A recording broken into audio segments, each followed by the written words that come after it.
Hello, welcome to Grim Survival. Today we're going to talk about marauders. Specifically, what are marauders? Well, I'm going to read the definition for you of a marauder. It's kind of funny in my opinion. A marauder, a person who marauds. Marauds? Yeah, marauds. I guess that's how you say it. Anyway, whatever. A raider. A band of English marauders were surprised and overcome. Not likely. Alright, synonyms. Raider, plunderer, pillager, looter, robber, pirate. Freebooter. What's a freebooter? Buccaneer. Really? Corsair, rover, bandit, brigand, rustler, highwayman, ravager. That's a very entertaining definition, in my opinion. Now, in the United States, you're going to have some preformed marauders, as you would call them, in a SHTF situation. Now, this is going to be whatever scenario you want to dream up, power outages, EMPs, whatever you dream up. Economic collapse would be one. Basically, the limited access to food is what I always go with in a SHTF situation, because a limited access to food pretty much covers everything, because no matter what type of situation you're looking at, there's going to be a limited access to food, if access at all.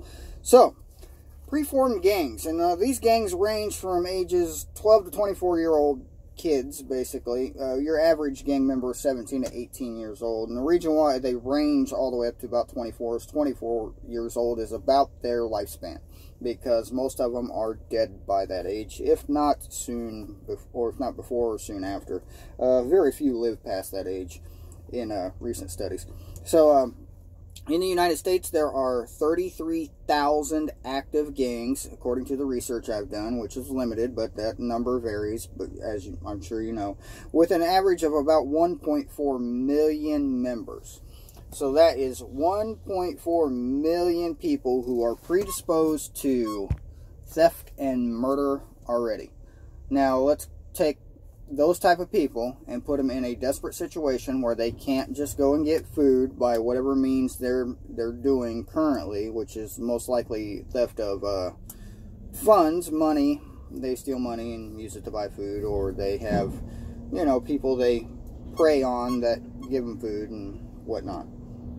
So these are people that are already not going to hesitate to just walk into your house, kick down your door, come through your window, whatever it is may be. In a without wall type of situation, they're more than likely just going to kick in your door, and they're going to come in by force, and they're going to take your stuff. Mostly they're going to be looking for your food and water. In the early days, you're probably going to see some looting types, such as going after your electronics, your TVs, your computers, if they still work. If we're talking about a EMP situation, then probably not. But in maybe a economic collapse where there's a scarcity on law enforcement, then yeah, they're just going to come right through your door and take your stuff. Now, this also is going to be dependent on where you live. Most gangs are considered inner city, but be surprised of how many are actually operating in suburban type areas. So there are a lot of kids that just feel desperate, that live in the suburbs with their mom and their dad, and they're tired of it, and they get out. We're talking as young as 12 years old, according to these studies. So yeah, gangs are major cities, basically. Well, I wouldn't say major cities, because we can look at some smaller cities with populations of around 100,000 that still have gangs. So cities in general are where you're going to find your gangs. Now, these gangs already have a hierarchy. They've already got a leader established. They've already got their lieutenants, I guess you will, established. So they're already good to go. Whatever happens, they're ready for it. I mean, they are highly armed. They get guns from you every day. People that leave their firearms in their cars, they break into a lot of cars, they find a gun in there, they take it. Don't leave your guns in your cars. It's stupid. Anyway, moving on. Another type of gang that will be forced to reckon with would be organized biker clubs, biker gangs, as you would. They are also basically a gang, preformed. They're predisposed to the same things, theft, murder. But in the United States, I believe it was 7 that the FBI considers highly structured criminal organizations. Highly structured. That means their hierarchy is going to be a lot more defined than a regular street gang. They're going to be a lot more skilled, I would say, than a regular street gang at acquiring things by any means necessary. They're also going to be not as timid. Most of your average street gang members are not going to leave their city. They're not going to venture outside of wherever they're at. As bikers, they're used to open road type scenarios, rural areas. They will go out to the farms. In my opinion, this is where you'll find them to be, you know, on average. They'll probably be in the smaller towns. You've seen it in movies before. A biker gang rolls into a town. I don't remember which movie. It's been a long time since I've seen it. But anyway, a biker gang rolls into the town. They take over the town, basically. They own the town. The people there give them their money. They give them their food. And if you don't, they hurt you, kill you, whatever it is they do. And, you know, biker gangs are also known to acquire more than just goods. They will also acquire people. So if they have someone you love, or you have someone you love, and they like the way that person looks, they might just take that person with them. And I'll let you do the calculations on that particular subject. So there are about 2,400 gang members worldwide, according to this thing I'm reading. I'm reading notes here, so yeah, keep that in mind. That's why I'm looking away. So 2,400 biker gang members worldwide. So they're a lot smaller than your average street gang, but they're also a lot smarter than your average street gang. 12-year-olds don't have much smarts as in the way of tactics, how to avoid law enforcement, if there is any such thing left in the world at this particular time. They're just smarter in general than these street gangs. So the third type of marauder I think we're going to come across is going to be the most dangerous. And these are going to be people from the suburbs. They're going to be police officers, ex-military. They're going to be the type of people who thought that a prepper was a crazy. They think you're all nuts. They have training. They have firearms. They have access to places with ammunition and more firearms. They know your local street gangs. They know your local thugs. They know where they're going to be. So if they are band together and they form a group of ex-police and military officers with training, you're talking highly trained individuals, trained to shoot and kill already. They have experience in such things, more than likely. They have probably seen combat if they are ex-military and ex-police. You know, it's a good chance that they have already used their weapon in the line of duty. So that being said, they are also predisposed to killing people. Now, the theft part of it is going to be a little different for them. These are not the type of people that are just going to come and break into your house. They're not going to come and kick down your door unless they are really desperate, and that's not likely to happen. They will know your local thugs and things like that, as I've said, so they will be able to go acquire a lot more weapons and ammunition if they band together and just walk into your local, you know, gang area and just wipe them all out.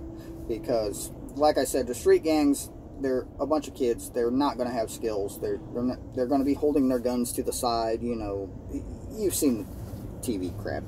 And while TV stuff like that usually isn't going to be something you would rely on for information, but gang members do, because, like I said, not that smart. Okay. Another preconception people have about marauders, I would say, is what is that movie? The Purge? That people are going to just come around and start killing and just doing stupid stuff and form random groups. And yeah, that's probably not going to happen.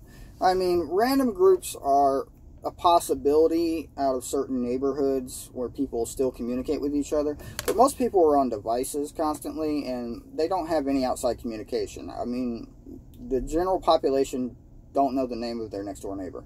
And if they do, they don't know anything about them. So, that being said, I don't think residents of suburban areas and things like that are really going to form groups and start going off robbing, murdering, and stealing things.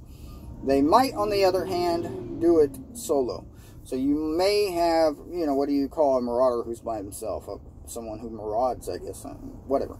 Anyway, you might have random thieves going around with their, you know, the pistol that they've kept under their bed they don't know how to use, or their random shotgun that they kept in the closet because some government told them government official told them that AR-15s were scary and dangerous. Buy a shotgun. So they did. And yeah, so you might have to contend with one or two of these people in suburban areas, but your biggest problem in suburban areas, I think, is going to be the street gangs wandering outside the basic areas they live in into the places where they feel there are more goods, I suppose. They already have the idea that in the suburban areas is where they're going to find the gold and, you know, the jewelry, the TVs and computers and electronics, phones and things like that that they typically steal on a daily basis anyway. So most suburban areas, you know, middle class areas, apartment buildings and things like that is where they're going to hit first. So being prepared for marauders is something that we will talk about in a later video. Alright, so police and military, we've covered that. How about dogs? People are going to have a lot of hungry pets. People are not going to want to feed their pets. They're not going to be able to. Dog food, I mean, if you're hungry enough, you probably ate that yourself. A lot of people are not just going to kill their dog. They're not going to do it. They're going to just, the humane thing to do, right? Let your dog out the door, it'll fend for itself. So, I guess it doesn't fall under the category of a pack of marauders, but when you're walking down the road and you have a pack of dogs trying to eat you, that's a thing. Keep that in mind. Police and military personnel have dogs. They will probably utilize them. A drug-sniffing dog wouldn't be hard to teach them how to find a burger. And if a dog is hungry, a dog's going to go looking for it anyway. So, you know, your police and military probably find your stash of rice and beans pretty quickly if they were utilizing dogs and raiding houses and things like that. But like I said, police officers and military personnel probably won't be raiding houses. Their first priorities are going to be major distribution centers, grocery stores, back rooms, things like that, warehouses, and places they know where there's food, military bases, National Guard bases, things like that. That's where they're going to hit first because they know where it's at. They know the ins and outs of these places, and yeah. Now let's talk about law. You may be thinking, well, that's not going to happen. See, we have police officers and we have National Guard and we have all this and that and the government will come and save me. No. See, you have an average of, I wrote it down here, 200 police officers per 100,000 people. 200. So if you have 100,000 starving people that just don't want to deal with the local law enforcement anymore, no. I mean, what are they going to do, really? Most Americans still have a firearm of some sort in their house. Police officers wouldn't stand a chance if the people decided they're not going to deal with them no more. Bye. Police officers know this. So they're either going to be on a strike first mentality, they're going to come and, you know, take all your guns out of your house, like instances they did in Hurricane Katrina, where certain members of the government were going around taking firearms. But the majority of police officers are just going to abandon their post, go back home to their house, and take care of their own family. That being said, when you call 911, nobody's going to answer. So if you have 20 gang members coming down your street and they're dragging people out of their houses and shooting them, what are you going to do? You going to try to call somebody? You going to pick up your phone and say, oh, help me, help me? Or are you going to run out the back door, take your family and go, bug out? That's probably the smartest move, unless you are highly trained and have some backup, a group of people to help you, and then in such cases people may decide to engage. You'll have firefights in the middle of your suburban areas. You'll have gunfights in the early stages of a desperate food situation outside of your local grocery stores and your Walmarts. You're going to have desperate, hungry people that can't acquire food for whatever reason, whether it be an EMP where you have no power and your bank isn't working and your little card isn't working and you have no cash, or if you do have cash, they want $200 for that case of water. So what are you going to do? Avoid public places at all costs. Have a pre-planned bug out location. know where you're going, and get there. And that's enough for today.